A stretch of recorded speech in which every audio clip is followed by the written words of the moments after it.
कोदो बारी छ हैन। सुन्तला चाहिँ हेर्नुहोस् त कति धेरै फलेको छ।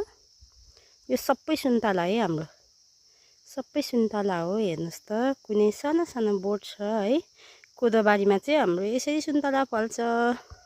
यो चाहिँ हाम्रो एकदम मजाले फलिरहेछ है। हेर्नुहोस् त है, सानो बेलामा खाएर हुर्केको काम गरेको मेरो यही ठाउँ हो, माइती गाउँ।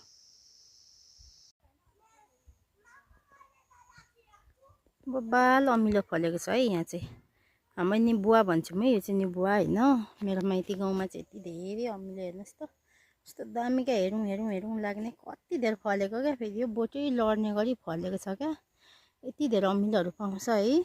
यो चाहिँ अमिलो बनाउँदाखेरि एकदम राम्रो हुन्छ है। ओ माई गड, हेर्नुहोस् त यहाँ। ल हेर्नुहोस् त सिमी आमामा है। मेरो माइती गाउँमा त यति धेरै सिमी छ। ल हाम्रो सुन्तला चाहिँ यतिको भएको छ है गाइज। हेर्नुहोस् त सबैजनाले हेर्नुहोस् है, यति मिठो छ, गुलियो पसिसकेको छ है हाम्रो सुन्तला चाहिँ।